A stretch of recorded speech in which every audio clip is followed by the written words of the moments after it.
विषय चल रहा है, ईश्वर सर्वोपरि है। ईश्वर के नाम का ही हमें जप करना है और जप के साथ साथ योग दर्शन में समझाया गया है तज्जपस तदर्थ भावनम। ईश्वर शुद्ध है, ईश्वर का स्वरूप शुद्ध है।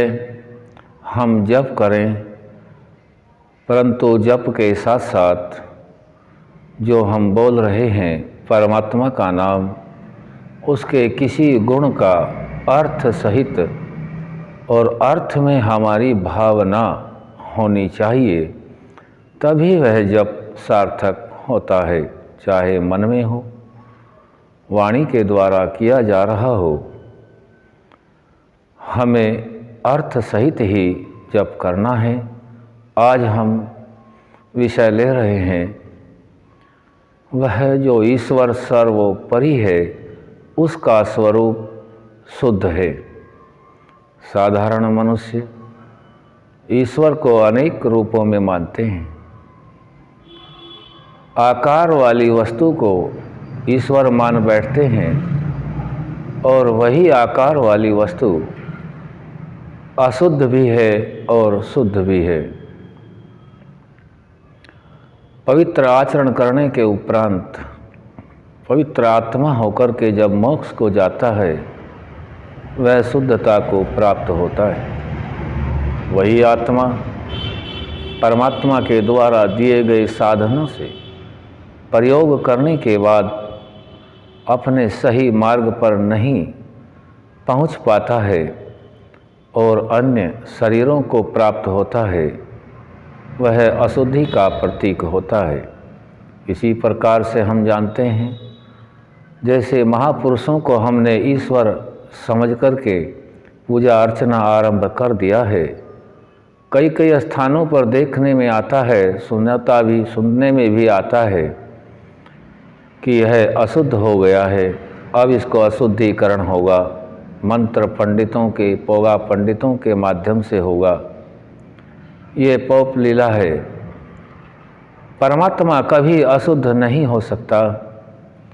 परमात्मा का तो स्वरूप ही शुद्ध है, उसको अशुद्ध कोई कैसे कह सकता है और कैसे उसका ज्ञान से आचरण करेगा। अज्ञानतापूर्वक हम कहते हैं यह अशुद्ध है, क्योंकि ईश्वर को ईश्वर के रूप में, सर्वोपरि के रूप में नहीं माना है और उसको अशुद्ध मान बैठते हैं। सभी वेदों के, ऋषियों के साक्षात्कार करने के उपरांत यही निष्कर्ष सामने आता है कि वह परमात्मा जो सर्वोपरि है, उसका स्वरूप ही शुद्ध है। कोई अशुद्धि ना पहले थी, ना है और न ही आगे होने वाली उसमें कोई अशुद्धि होती है, क्योंकि अशुद्धि का कारण जुड़ने से होता है, मिलकर बनने से होता है। जब प्रकृति के तत्वों को मिलाकर के किन्हीं पदार्थों को बनाया जाता है, तो जो बनता है वह बिगड़ता भी है, उसमें अशुद्धि भी आती है। परमात्मा में, सर्वोपरि ईश्वर के अंदर इनमें से कोई सा भी गुण नहीं घटता। इसीलिए परमात्मा का स्वरूप बिल्कुल शुद्ध है। इस सभी जगत का निर्माण करता है, संपूर्ण जगत के अपने व्यवस्था में चलाता और संपूर्ण जितना भी जीव जंतु पशु पक्षी आदि हैं, सभी के लिए खाद्य पदार्थ उनको उत्पन्न करता है। उसी की शरण में जाने के लिए आत्मा का वही एक स्रोत है, वही स्थान है। उसी को प्राप्त करने के लिए आत्मा अनेक प्रकार से ईश्वर का जप करता है, संध्या करता है, उपासना करता है, यज्ञ आदि श्रेष्ठ कर्मों को करता है, परोपकार करता है, अत्यंत पुरुषार्थ करता है और विवेकवान बनकर के ही वह आगे बढ़ता है। महर्षि पतंजलि ने योग दर्शन में यही मार्ग दिखलाया है कि परमात्मा शुद्ध स्वरूप वाला है, सर्वोपरि है, जब तक हम अपने स्वरूप को शुद्ध नहीं करेंगे तब तक उस परमात्मा को पा लेना असंभव सा लगता है। उसके लिए हमें उसी सर्वोपरि ईश्वर के गुणों के अनुसार जप आदि अनुष्ठान करना होता है।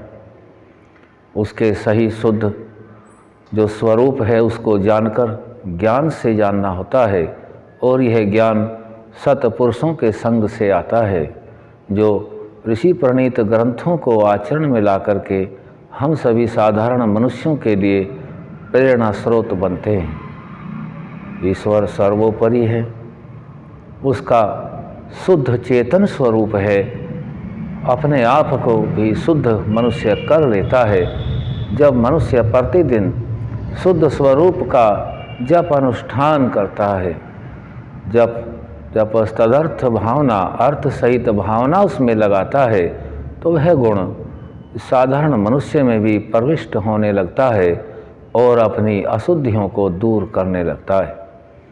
यदि हम ईश्वर से अलग किसी अन्य पदार्थ को ईश्वर मानते हैं तो अपनी अशुद्धि दूर होना संभव नहीं है, क्योंकि वहाँ उसमें अर्थ और अर्थ की भावना उस प्रकार की नहीं हो सकती जैसा कि शास्त्रों में दिया गया है। तज्जपस्तदर्थ भावनम, हमें उसी के प्रति भावना होगी, जबकि वह जो सत्य ईश्वर नहीं है, जिसका स्वरूप शुद्ध नहीं है, जन्मा है, इसी प्रकार से जन्म होता है जिस प्रकार साधारण मनुष्यों का होता है। इसी प्रकार से फिर शरीर मृत्यु को प्राप्त होता है। वह इसी प्राकृतिक साधनों का इसी प्रकार से प्रयोग करता है। उत्तम गुणों को प्राप्त करने के उपरांत वह मनुष्यों में उत्तम बन जाता है, महापुरुष बन जाता है, योगी बन जाता है, ऋषि बन जाता है, मर्यादा में बंधकर मर्यादित होकर के उच्च पद को प्राप्त होता है।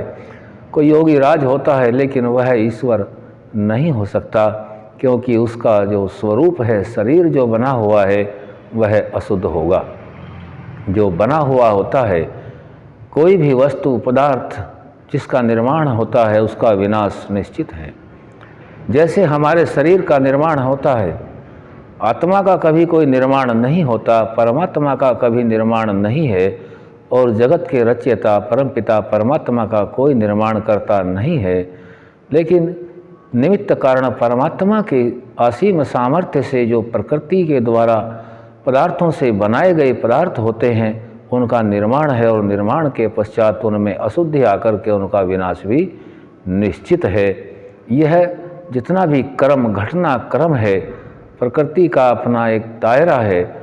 उस हिसाब से हम देखें तो परमात्मा में यह कोई भी गुण नहीं घटता। परमात्मा इन सब से ऊपर है, अर्थात सर्वोपरि है। ईश्वर का शुद्ध चेतन स्वरूप को धारण करना ही प्रत्येक मनुष्य का कर्तव्य कर्म है। ओम शम।